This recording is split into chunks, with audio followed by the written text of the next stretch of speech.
Della Merrick stood at the land office window in Harrow, Nebraska, and the register closed the entry book on her hand. He told her the law could not take a married woman. She did not argue. She did not cry. 9 people heard it. Behind her stood Harlan Pruitt, the cattleman who grazed her quarter section for free, and he said it loud enough for the whole room. 6 years, and no husband. Call it what it is, boys. The land's already mine. The clerk's book held one line she was never read. A widow at the counter, Josephine Kell, touched her sleeve.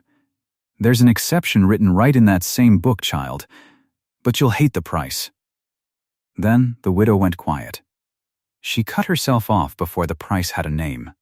If you've ever been made to answer for a leaving that was never yours, this story is for you. Before we go on, subscribe and comment the town you're listening from. I want to see how far this old prairie story travels.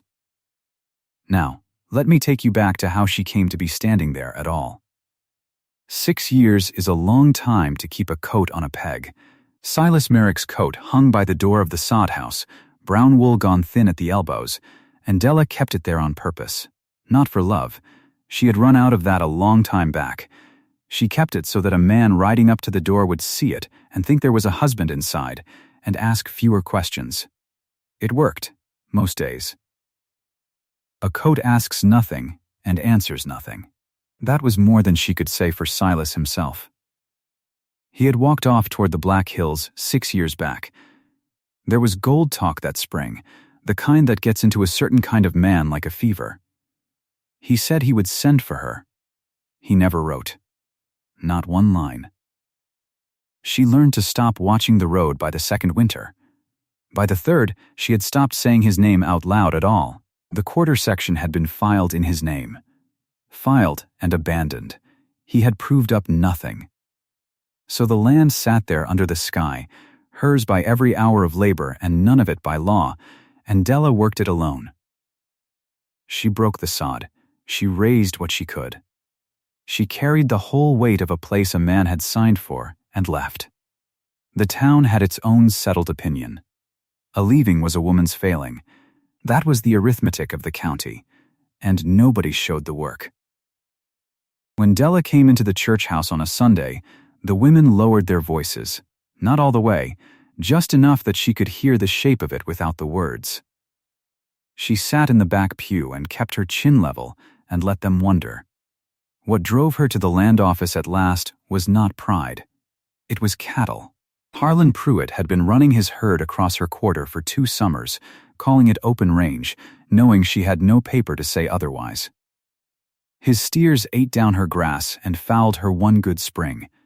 And Pruitt had started to talk, in town, about how a place that abandoned couldn't rightly belong to anybody but the man who used it. She knew where that talk was headed. She needed title. Real title, on paper, that she could stand behind. So she read the notices tacked outside the mercantile. The Timber Culture Act. A man could take a quarter section not by living on it, but by planting trees on it. 10 acres of trees, kept alive through the dry years, and the land came to him free and clear. Trees, on the bald Nebraska plain, where the wind came down off the Dakotas with nothing to slow it. It sounded like a fool's bargain. But it was a bargain she could reach. There was no husband required to sit a roof, only trees required to hold. She rode to Harrow with 14 miles of prairie under her, and a plan folded up small and hard inside her chest. The land office was one narrow room with a counter down the middle and a rail worn smooth. Register Amos Coyle sat behind it, a thin man with ink on 2 fingers, and a book open in front of him, like an altar. Della gave her name and her purpose. Coyle turned the pages of his book with the care of a man who believed in it. Then he found the line, and he read it to her, flat and without malice, which somehow made it worse. A married woman could not make entry. The law wanted the head of a family. A husband, a widow, a single man of age. Not a wife with a husband living somewhere out under the same law's protection. Coyle set his finger on the words and let her look at them. That was when Pruitt laughed. He had come in behind her, of course. He had a way of always being just behind her. He turned to the men along the wall and spread it out for them like a card hand. 6 years, he said. 6 years and no husband to show. The land was as good as his range already, and now the government's own book agreed with him. The men did not laugh with him, but they did not stop him either. 9 of them in that room. 9 witnesses to a woman told, in public, that she was too married to be trusted and too abandoned to be believed. Della felt the old coat's memory hanging on her shoulders, heavier than Silas had ever been in the flesh. She turned to go. She had come 14 miles for a closed book and a man's laughter, and she would ride 14 miles home with both. But Josephine Kell was at the end of the counter. A widow, small, in-mended black. She caught Della's sleeve as she passed, the way you catch someone falling. "There's an exception," she said. Low, printed right there in the same circular. "A wife actually deserted may enter in her own right, same as a widow. I did it myself, 9 years gone." Her grip tightened, "But hear me, child, the book won't take pity. It only takes proof. You'll hate the price." And there it was, the thing the widow had swallowed at the window. Not a kindness. A door. But a door with a toll on it. Della rode home slower than she came. The exception turned over and over in her mind, and by the time she saw her own sod roof against the dusk, she understood exactly what it would cost, and her stomach had gone to water over it. Desertion could not be whispered into the record. It could not be pitied in. It had to be sworn. Out loud. On paper. By neighbors who would put their names to the fact that Silas Merrick had left her and was not coming back. The one fact she had spent 6 years building her entire life to avoid saying. The coat on the peg, the level chin, the back pew, all of it was a wall she had raised around this single word. Deserted, and now the only way through was to tear the wall down herself, brick by brick, and hand each brick to a neighbor to hold up in the light. She did not sleep much that night. In the morning she saddled up and rode to Tam Buckley's place, because Tam had known Silas, and Tam lived nearest the road Silas took out. Buckley was mending a harness in his yard when she rode in. He was an old man, gray as a fence post, and he had a way of not being in anyone's business that he wore like a good coat. She told him plainly what she needed. His name, sworn before the register, that Silas Merrick had gone off 6 years back and never returned. Buckley set the harness down. He looked at the ground a while. "I don't like to be in a body's private matters," he said. "I know it," Della said. "I've counted on you not liking it for 6 years. It's how I kept my head up." She made herself hold his eye. "I can't keep it up any longer, Tam. I need the truth said out loud by somebody the book will believe. And you saw him go. You waved him off from this very yard. I've heard you tell it." The old man's jaw worked. He looked at his harness, and at his hands, and at last at her. "I did wave him off," he said. "Quiet, God help me. I thought he'd send for you inside the year." He nodded, slow, like something settling. "I'll put my name to it. It's a poor thing that it took this to make me stand up. But I'll stand. One name." It felt like laying the first stone of the wall down flat. It did not feel like victory. It felt like undressing in the town square, but she rode home that evening with Tam Buckley's word in her pocket, and something in her had turned over. The pain of it was still there. Underneath the pain, for the first time in 6 years, there was resolve. The Vances were next.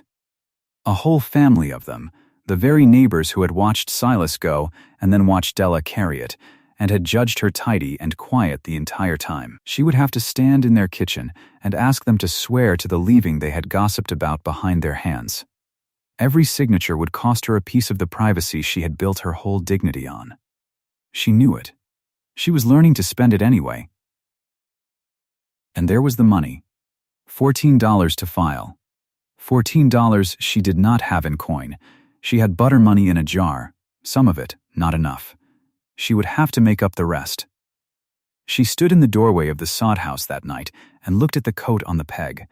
Brown wool worn thin, 6 years of standing guard for a man who was never coming back to claim it. Her hand went up to the collar. And then it stopped there, in the dark, not quite ready. Because taking that coat down was the last brick in the wall. Once it came off the peg, there would be no husband at the door for callers to imagine. There would only be Della Merrick, deserted, in the open, in front of God and Harlan Pruitt and Amos Coyle's terrible careful book. She stood with her fingers on the worn collar for a long time. And she thought about the $14, and the Vances, and the words she would have to say out loud at that window with the whole room listening. She had not said it yet. But she was going to. And the saying of it was going to cost her everything she had left. She took the coat down at dawn. Her fingers had learned the collar in the dark the night before. Now, in the gray light, she lifted it off the peg and folded it over her arm. It weighed almost nothing. 6 years it had stood guard, and it weighed almost nothing. The peg was bare. She looked at the bare peg for a long moment. Then she carried the coat out to the wagon and did not look back at the wall. The Vances came first, because they were the hardest. She stood in their kitchen with her hat in her hands. Mrs. Vance would not meet her eyes. Della said it plain. She needed them to swear that Silas had gone, that he had walked toward the Black Hills and never come back. That everyone here knew it. The room went still. Old Vance chewed on nothing, and then he said the thing they had all been saying quietly for 6 years, only now he had to say it to her face. We watched him go, Della, down the Ogallala Road, morning after the frost broke. Then swear it, she said. Under oath, put your name to what your mouth already said behind mine. He did. His wife did. Each name they signed took a piece of the privacy Della had built her whole dignity on. She stood there and let it be taken. She had learned to spend it. By the time she left their yard, she had the affidavits and a jar of butter money and a folded brown coat, and in Harrow she traded the coat and the last of the butter for the $14. Then she rode to the window. Coyle had his book open. The room was near full again. Pruitt was at the back wall, watching, sure of himself. Coyle dipped his pen and waited, that thin man with ink on 2 fingers, ready to write down whatever she was fool enough to say. Della put her hands flat on the counter. Write it in the book, then, she said. Her voice did not shake. Silas Merrick left me 6 years ago come the thaw. And he is not coming back. The law couldn't see a married woman. So see me now. The room heard it. All of them heard it. The thing she had hidden behind a coat on a peg said out loud at last, in the open, in front of God and Harlan Pruitt. Coyle looked at the affidavits. He looked at the circular. And then his pen moved. Entry accepted. Della Merrick. In her own name. She walked out past the same faces that had watched her walk out empty months before. This time, her hands were not empty. This time she carried a receipt. Then came the work. The law wanted 10 acres of trees. It wanted 2,700 seedlings to the acre, and it wanted 675 of them living at proof, 8 years on. She hauled water in barrels behind a borrowed team. The dog worked the row ends, turning back the strays. She planted cottonwood and box elder and Osage orange, 1 hole at a time, on her knees in the dirt, and the neighbors said a woman planting a forest on the open plains had plainly lost her wits. She set 1 cottonwood first. At the corner stake, a thin green switch no taller than her hand, she patted the earth around it and stood up and looked out over the 10 acres she had promised the government, and she thought her back would break before the trees ever cast a shadow. The first year they took. The second year they held. The third year tried to kill her. The rain did not come. The sky went white and hard, and the ground cracked open like old bread. A whole stretch of her seedlings turned to brown wire in the heat. She walked the rows at dusk, counting the dead, and the number was a fist in her chest, so she got up at first light and replanted them. By hand. One hole at a time again, in ground that fought the spade. Her palms bled, and she wrapped them and kept planting, and at the corner stake, when she came to it, the first cottonwood was still there. Barely, thin and scorched and stubborn. Alive, she put her hand on its little trunk. "All right," she said to it. All right then. That was the year Harlan Pruitt made his move. He filed a contest against her entry. His affidavit said Silas Merrick might yet return from the Black Hills, that no man could prove a leaving was forever, and so the desertion was unproven and the entry void.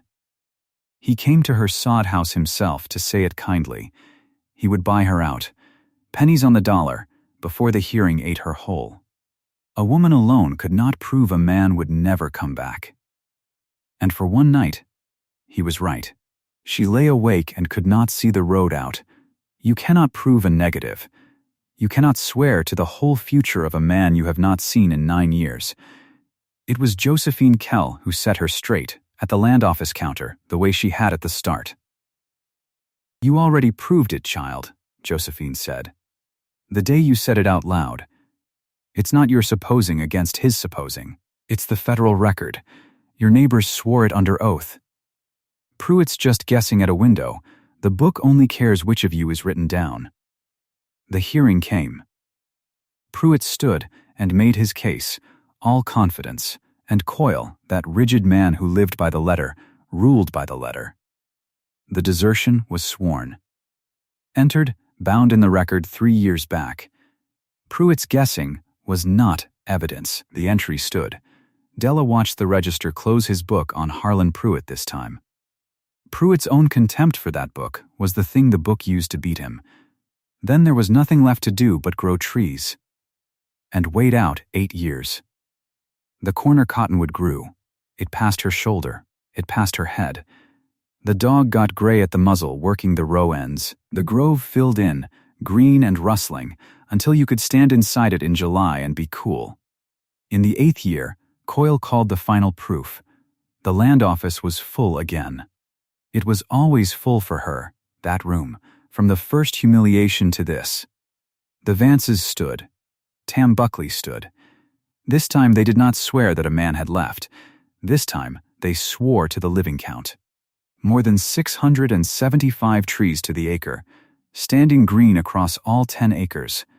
They had ridden out and counted them with their own eyes, and through the open door of the land office, far off across the flat, you could see it.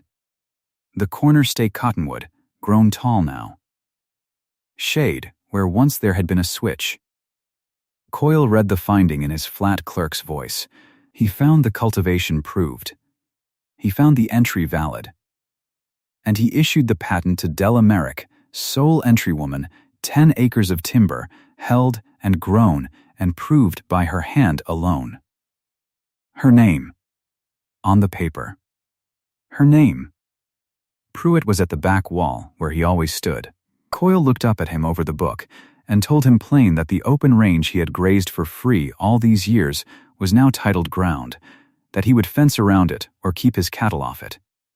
Pruitt opened his mouth. Then he shut it. He had come into that room years ago with a laugh and 9 men behind it. He left this one without a word and without the swagger, and the door swung shut behind him. Josephine Kell was crying. She took Della's hand in both of hers and gripped it hard and could not speak. Tam Buckley, who had wanted no part of her business, took his hat clean off his head and held it against his chest and gave her a slow nod, the kind a man gives at a graveside or a wedding. And the churchwomen, the ones who had lowered their voices when she came in, all those years, over a leaving that was never hers. They had to come up to her now, in front of everyone, and say her name out loud to wish her well. She let them. She was gracious about it. She had learned what a thing costs to say out loud, and she watched them pay it. 1 year on. The grove throws real shade over the sod house now. In the afternoon, the light comes green through the leaves and lays down soft on the dirt yard. The dog is old. He lies at the end of the row where he used to run and thumps his tail and does not get up so quick anymore. The spring runs clean. No steers foul it now. The peg by the door is bare. It has been bare for years. Where the coat used to hang, there is a frame on the wall, and in the frame is the patent, the paper with her name on it, Della Merrick, in the government's own hand. Sometimes she stands in the door and looks at the grove and thinks about Silas. Not often, but sometimes. And she has just the one dry thing to say to the memory of him, the man who walked off toward the gold and left her the whole weight of the leaving. "You left me the shame," she says. Turned out that was the only thing with my name coming out of it. Then she goes back in to her work. That is the truth of it, and it is a strange truth. The fact she hid for 6 years, the thing she arranged her whole life never to say, the disgrace she kept behind a coat on a peg, that was the one key that fit the lock. Not her strength, not her patience, though God knows she had both. The shame itself, the thing they used to shrink her, that was the door. She said it out loud once, at a window, in front of the whole room, and 10 acres of living trees grew up out of the saying of it. Tell me in the comments, who in your family carried a leaving that was never hers to answer for? A mother, a grandmother, an aunt whose name got quiet at the wrong table. Say her name here. I read every one. And if you don't have a name to leave, leave the town. Leave the county. Leave whatever corner of the country first taught you that a woman's silence was the same thing as her peace. I'll read that too.